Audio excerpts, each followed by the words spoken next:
So my friend Kevin told me to make videos for my kids, so they, just giving them advice and stuff. And I've already done that, um, and I'm sure I'm gonna make more. But you can tell a lot about a person by the way they, look at things.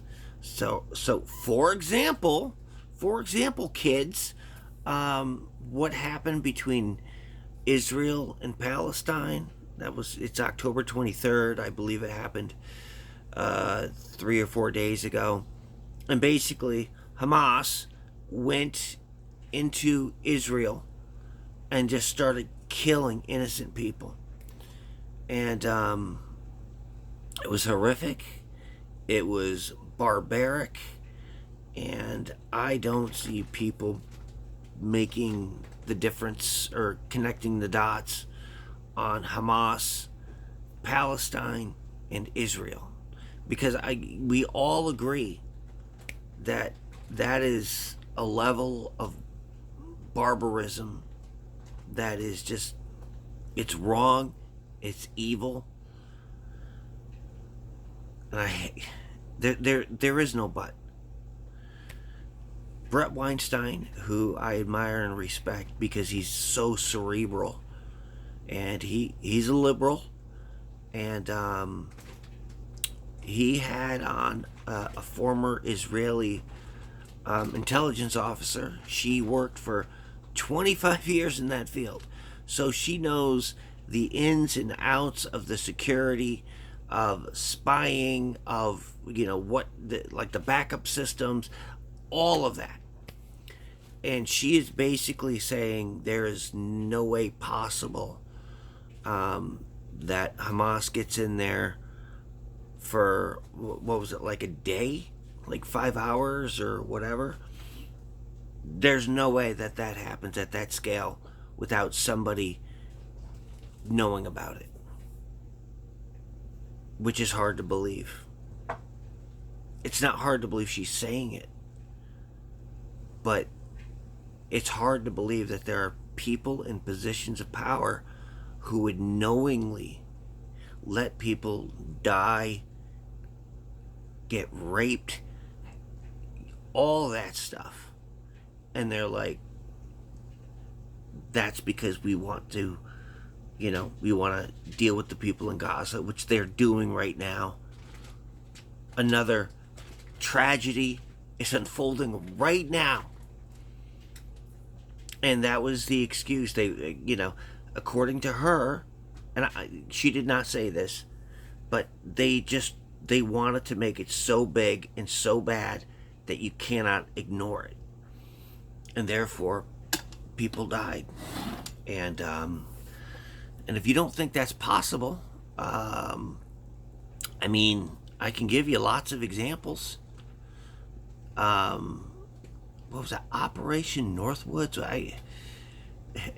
This happened, right?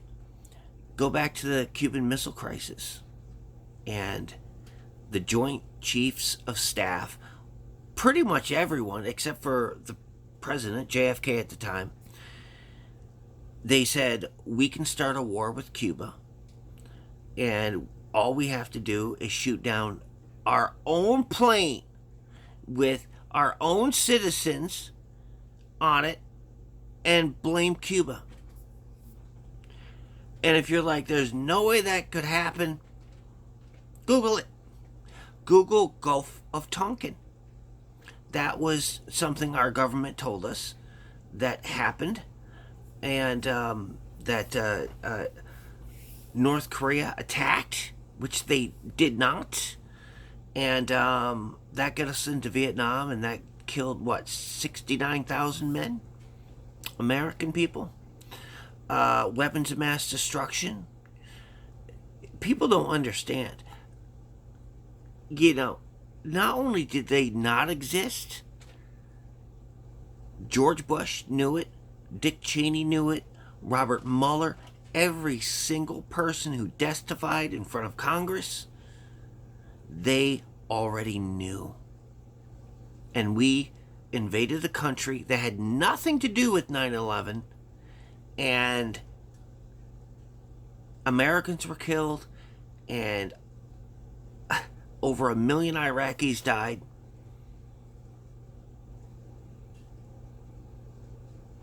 And years later, I just saw it, and I was just like, oh, George Bush was making fun of it.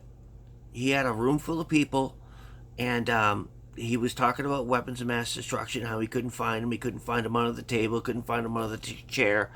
And people are laughing.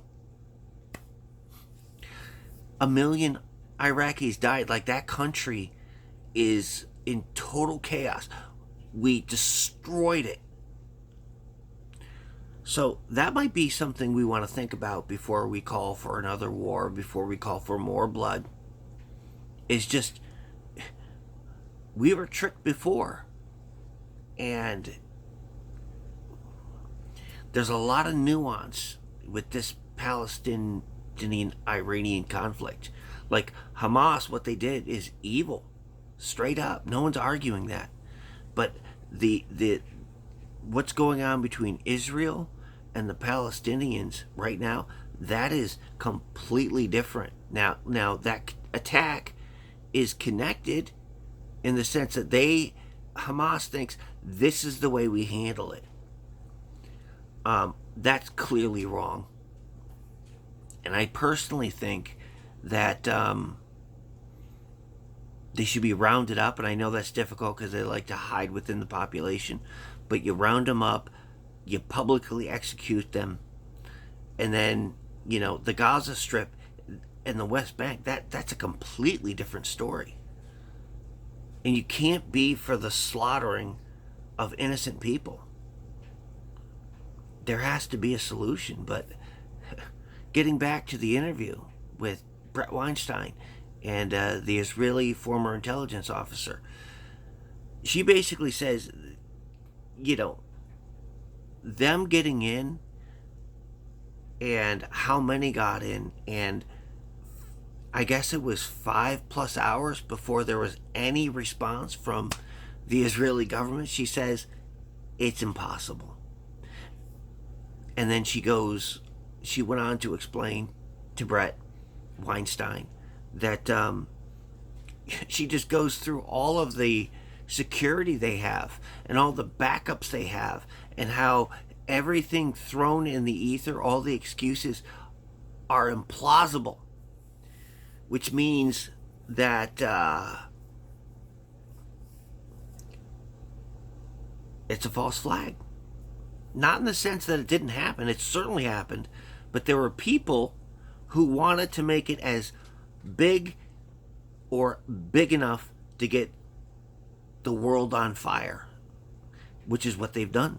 There are people for Israel, people for Palestine, and they don't seem to understand that what's being done to them. They have no idea. So I highly recommend that interview because she explains the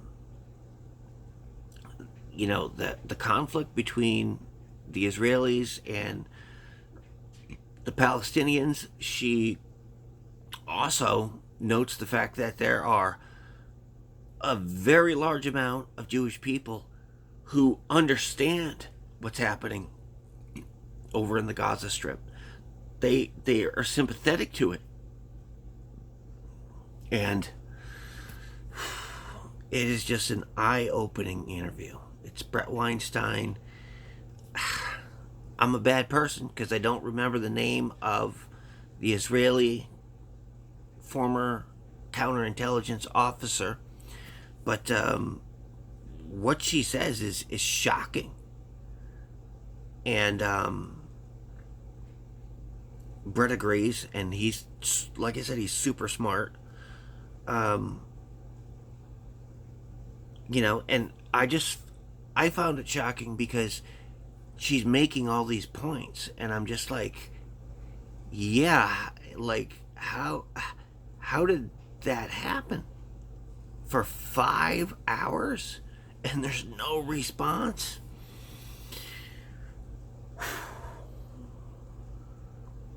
Now, if you can tell, I'm anti-war, no matter what. Like, this is just, you know, it's just another thing um, that apparently, and we still have to wait. Um, and I'm not saying any of it that happened was a false flag in that sense, but I certainly am withholding judgment as far as the amount of time it took the Israeli army force, whatever you want to call it, to respond to an obvious terrorist attack.